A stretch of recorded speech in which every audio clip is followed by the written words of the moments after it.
ek nie sal buig, elke mond getuig, dat Baie welkom by Vita die Bybelstudies. Ons is in die Evangelie van Johannes en ons begin vandag by Johannes 12 vers 20.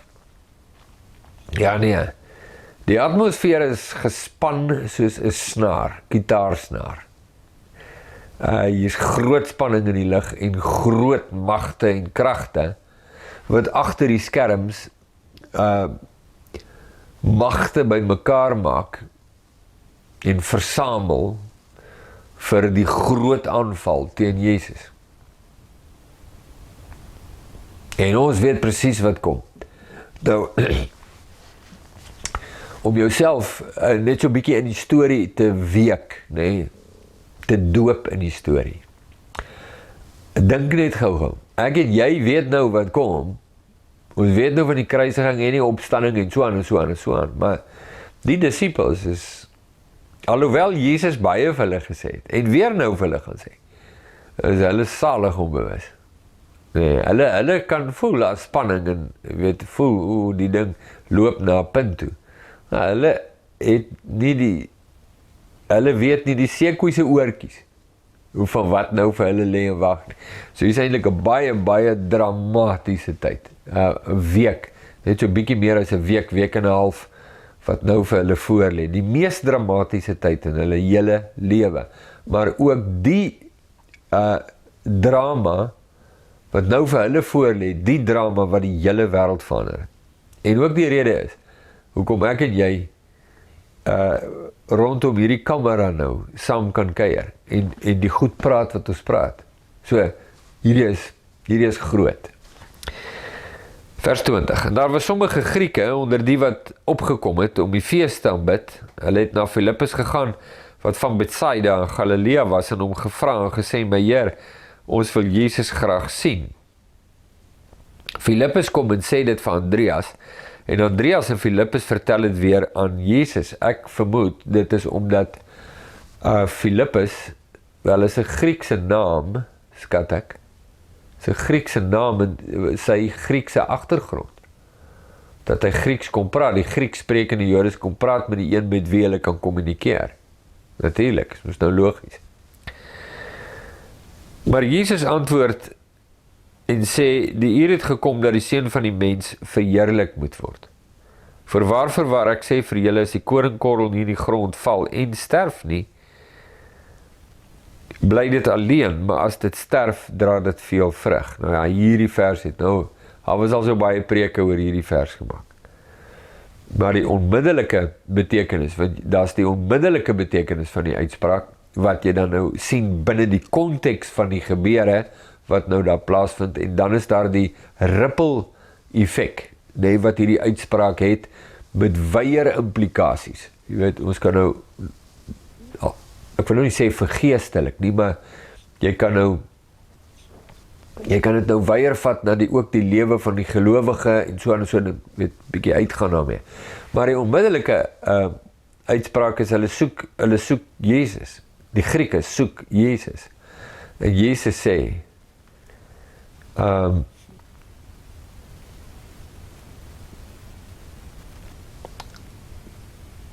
binnekort gaan ek nie net in een persoon te vind wees nie. Binnekort gaan ek op baie plekke gelyk wees op die aarde, waar mense kan gaan en hoor die woorde van God. En hy praat van die liggaam, hy praat van die tempel van sy liggaam, die gelowiges. En dat hy in die gelowiges gaan wees. En nou soek hulle een individu, hulle soek een persoon, maar binnekort is daar klomp persone wat die waarheid en inhoud en evangelie en heerlikheid van Jesus binne in hulle gaan hê. So hy sê, as die koringkorrel nie in die grond val en sterf nie. Jesus praat van homself. Die onmiddellike betekenis daarvan is baie belangrik. As dit nie sterf nie, dan bly dit alleen. Maar as dit sterf, dan dra dit veel vrug. Die onmiddellike betekenis daarvan is die feit dat Jesus moet die oordeel van God, die sonde van die mens en die oordeel van God op homself dra. Die sonde van die mens en die oordeel van God, van beide kante af. Sodat hy dit moontlik kan maak, dat die mens versoen kan word met God, deur Christus Jesus. Deur hulle sondes nie toegereken word nie. En dat hulle uitgehaal word uit duisternis en oorgebring word in die koninkryk van die Seun. Onder die oordeel uit, weg van kinders van ongehoorsaamheid na kinders van gehoorsaamheid. Soos Petrus en Paulus dit so pragtig verduidelik. Die tyd is nou daar. En as Jesus nie deurgaan nie meer nie, as dit nie gebeur nie, sal dit nie moontlik wees. Sê Jesus verder. Hulle het natuurlik nie 'n klou waarvan Jesus praat nie. Wie sy lewe lief het, sal dit verloor. Nou, net vir ons aangaan. Net een belangrike dingetjie.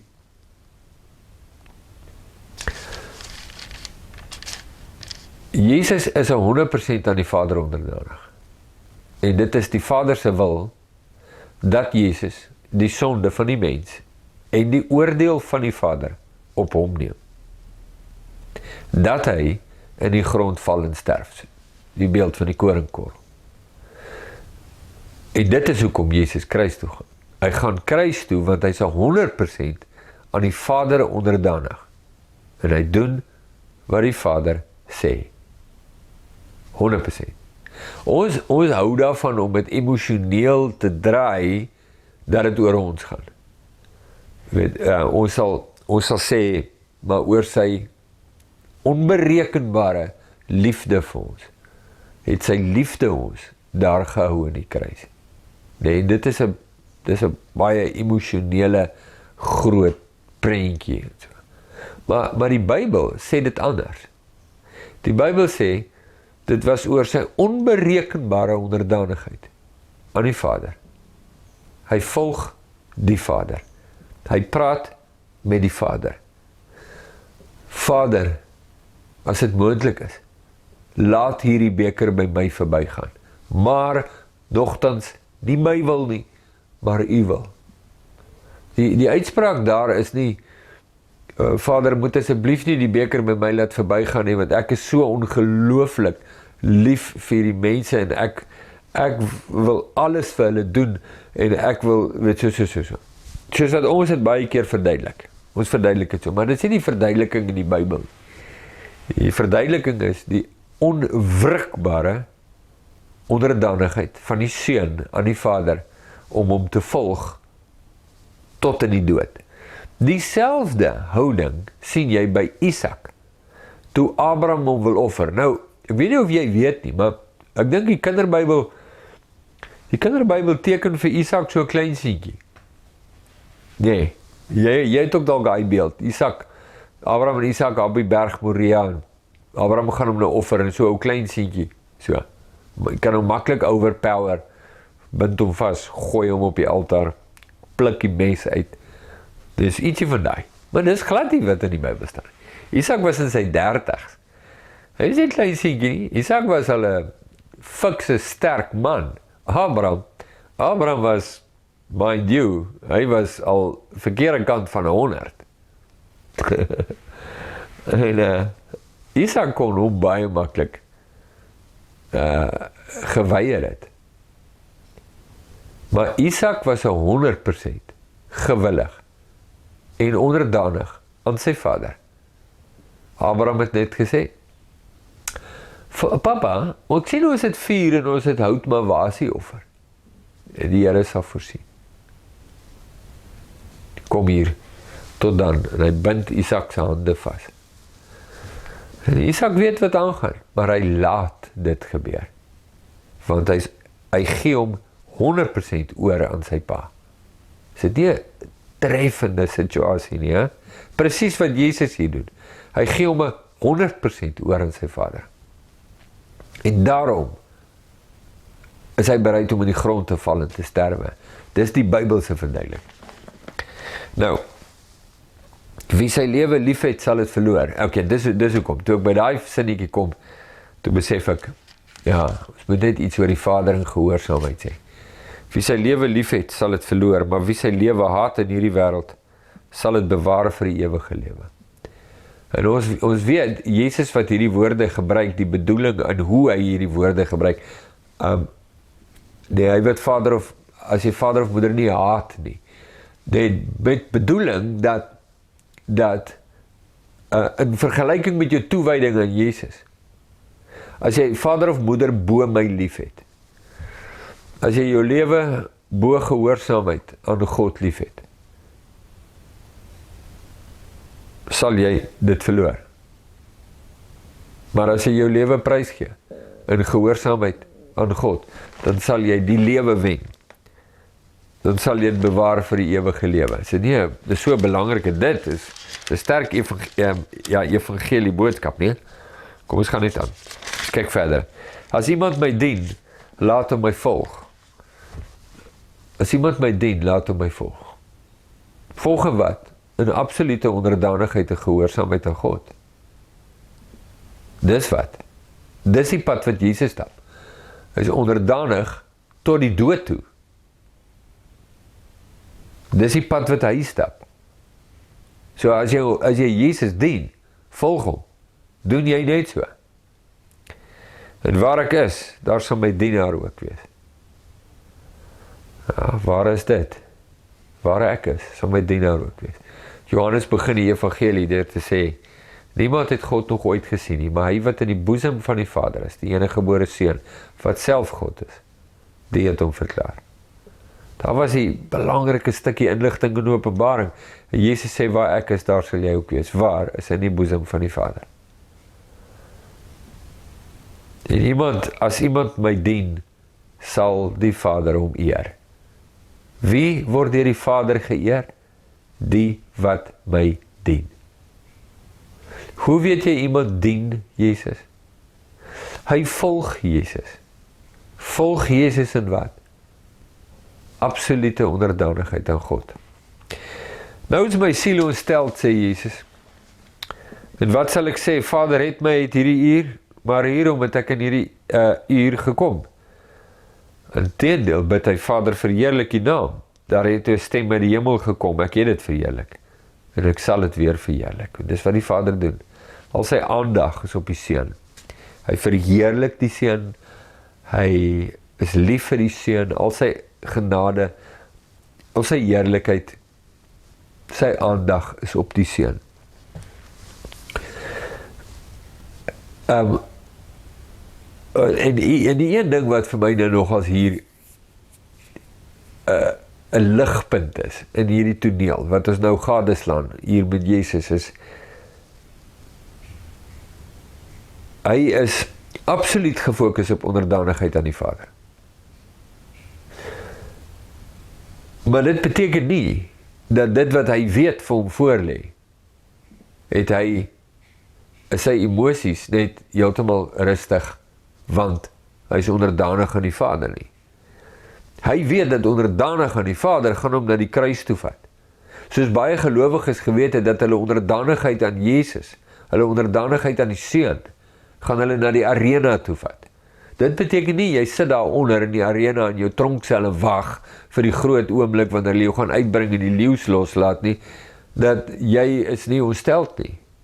Jy is ontsteld, jy is op jou senuwees, jy is gespanne, die vooruitskouing, die verwagting van trauma wat jy gaan belewe, het 'n effek op jou siege. Dit is nie so. Dit is nie so. Dit is my net so 'n belangrike oomblik net om by te kom en te erken, dit is so. Jesus sê, nou is my siel ontsteld. Wat sal ek vra? Sal ek vra dat hierdie uur by my verbygaan? Maar dis 'n hele groot rede hoekom ek hier is. Ek is hier vir dit. En ek dink baie mense, vat maar die Colosseum, maar so 'n lekker voorbeeld. Sit jy daar in jou tronk en jy wag en jy hoor die skare hierbo. En jy dink, ek kan net sê, nee, ek kan net sê, ja, nee, Jesus is nie die enigste Here nie. Die keiser is die Here, of iets so. Ek kan net dit sê, al bedoel ek dit nie. Ek kan dit net sê. En dan kry ek my lewe terug. En dan word ek hierdie trauma gespaar en hierdie wrede dood. So sal ek dit doen. Jesus weet, hy kan net vra, Vader, ek kan nie, laat dit verbygaan. Hy kan dit sê. Maar hy weet, dis hoekom hy hier is. In die eerste plek is hy hier om aan die Vader onderdanig te wees. En dit beteken, hy doen wat die Vader sê, en die Vader het gesê, die kruis. So hy weet dit, dis hoekom hy hier is. Dis my, kom ek vertel jy, hoekom is dit vir my belangrik? Want dit mos nou implikasie op jou eie lewe. Jy weet, om te verstaan dat wanneer ek my lewe voor Jesus neerlê, beteken nie net, ek het net altyd net vreeslike kalmte en alles, jy weet, so, daar's oomblikke waar daar geweldige ontsteltenis by my kan kom, en ek hoef dit nie te ontken nie, ek hoef dit nie weg te steek en te vergeestelik, of 'n sousie daaroor te gooi nie, ek kan sê, nou is my siel ontsteld, ontspan. Dit is nie 'n teken van ongeloof nie, is nie 'n teken van ongehoorsaamheid nie. Dit is 'n teken van menslikheid. Ek is 'n mens after all. Ek bedoel, sit die plaat aan op jou stoof. Laat hy rooi warm word, dan vat jy daan. Kry jy seer? Sit hy na? Ja, natuurlijk, en jy's 'n mens. Party ons dink, daar's 'n plek van geestelikheid wat jy bereik, waar jy nou sou sê nou maar aan die plaat vat en niks raak jou nie. Praat van helder denkend, logies en rasioneel. Daar bestaan nie so ietsie. Jy word geraak deur omstandighede, jy word geraak deur die lewe. Jy raak ontsteld, jy raak gekwes. Dit is so. Maar nie een daarvan is 'n rede vir my om te sê, en nou hou ek op onderdanig wees aan God. Van hier af verder is dit oukei om teen God te rebelleer. En ek het eendag by 'n kerkkamp hier in die Kaap, by 'n kerkkamp vra ek vir die mense, wanneer is dit oukei om teen God te rebelleer? En ek onthou daai dag. Nou, dit het ek dink, wat ek nou onthou van die dag, ek onthou die oomblik baie goed, maar wat ek onthou is dat, ek dink dit het 'n bespreking van 10 minute geloods onder die mense. 10 minute! Wanneer is dit oukei om aan God, of teen God te rebelleer? Wat is daar te bespreek? Ek kon dit nie glo nie, ek het gedog, dit gaan maklik wees. Ek vra vir hulle, wanneer is dit oukei om teen God te rebelleer? En dan sê hulle, die waarheid, nooit. En dan gaan ons aan. 10 minute. Ek staan daar, ek onthou, ek staan daar voor en ek gaan, wat gaan nie aan?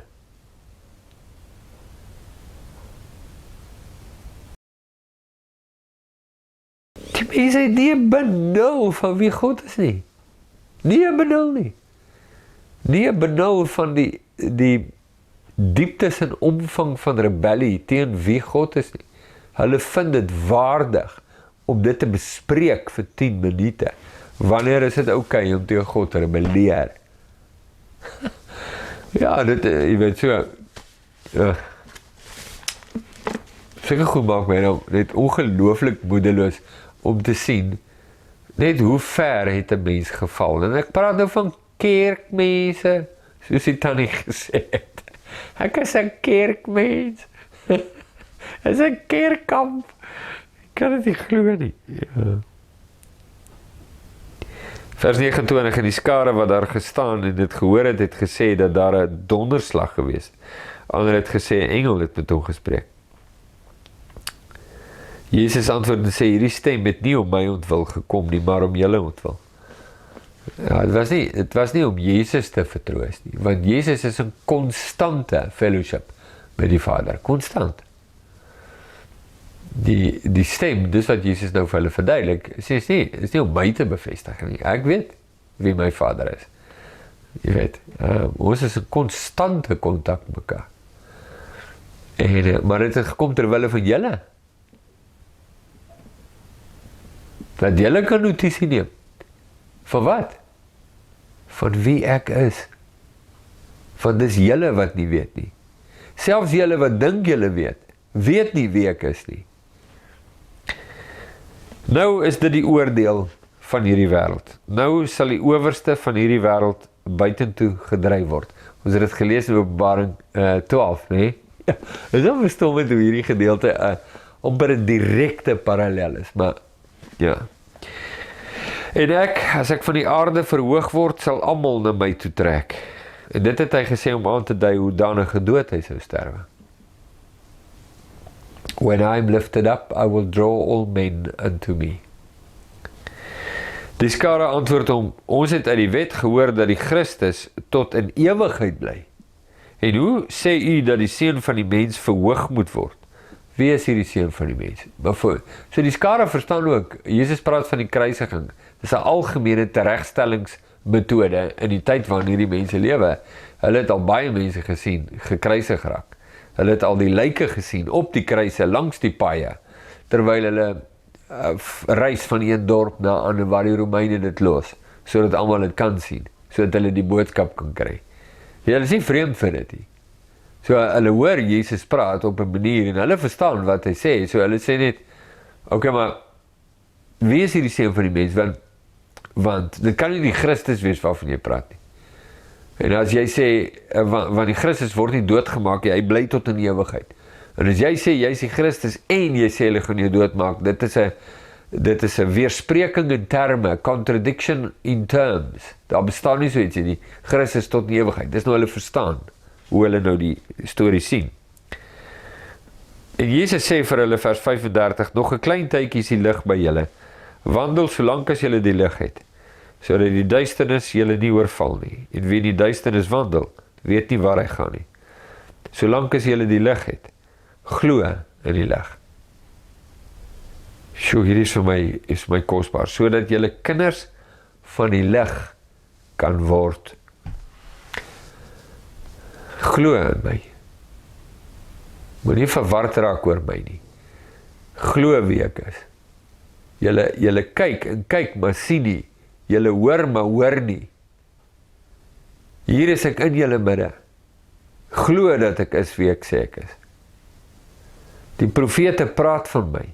Die hele Ou Testament praat van my. Alles dui op my. Maar julle wil nie na my kom om die lewe te hê nie. Die skrifte praat van my, sê Jesus vir hulle. So glo in my, terwyl ek hier is, glo in my, sodat julle kinders van die lig kan word. Julle is dit nie nou nie. Julle is kinders van die duisternis, soos Jesaja geskryf het. Die volk wat in duisternis wandel, het 'n groot lig gesien. Die wat in die land van die doodskaduwee sit, vir hulle het 'n lig opgegaan. Julle is kinders van die duisternis. Julle sit in die duisternis. Julle is deurweek van die duisternis.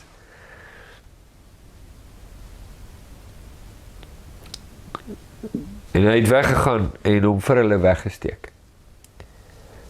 En alhoewel hy so baie tekens voor hulle gedoen het, het hulle nie in hom geglo nie. Sien, daar het jy dit. Sodat die woord van die profeet Jesaja vervul sou word, wat hy gesê het, Here, wie het ons prediking geglo, en aan wie is die arm van die Here geopenbaar? Daarom kon hulle nie glo nie, omdat Jesaja ook gesê het, hy het hulle oor verblind en hulle hart verhard, sodat hulle nie met die oë sou sien en met die hart verstaan, en hulle bekeer, en ek hulle genees nie. Dit het Jesaja gesê, toe hy sy heerlikheid gesien en van hom gespreek het, maar tog het selfs baie van die owerstes in hom geglo, maar terwille van die fariseërs het hulle dit nie bely nie, om nie uit die sinagoge geban te word nie, want hulle die eer van mense meer lief gehad as die eer van God. En Jesus het uitgeroep en gesê, wie in my glo, glo nie in my nie, maar in hom wat my gestuur het. En wie my aanskou, aanskou hom wat my gestuur het. Ek het as lig in die wêreld gekom, sodat elkeen wat in my glo, nie in die duisternis sou bly nie. Kom ons lees net daar, want, jy sê hoekom? Want ek sien nou, ja, so 1 of 2 puntjies waar ons definitief sal moet terugkom in ons volgende video. Jy kan, as jy wil, kan jy nou, tot daar waar ons nou gelees het in tussentyd, kan jy so 'n bietjie oor dink, tot die volgende video nou uitkom, bepeins dit 'n bietjie. Jy sal baie goed doen om dit te doen. Doen dit. Sommige terwyl jy ry, jy sit in die verkeer en dan dink 'n bietjie oor hierdie woorde van Jesus. Gaan net 'n bietjie daaroor. Laat jou hart net dit so 'n bietjie indrink en oordink. En dan as ons weer by mekaar kom met so 'n videoetjie, dan lig ons net weer van daai goedjies uit, want ek dink 'n mens kan baie lank daaroor praat. Nee, en oor die lieflikheid en die implikasies daarvan. Die lieflikheid daarvan en die implikasies op die lewe van 'n mens, daardie woorde van Jesus. Tot 'n volgende keer.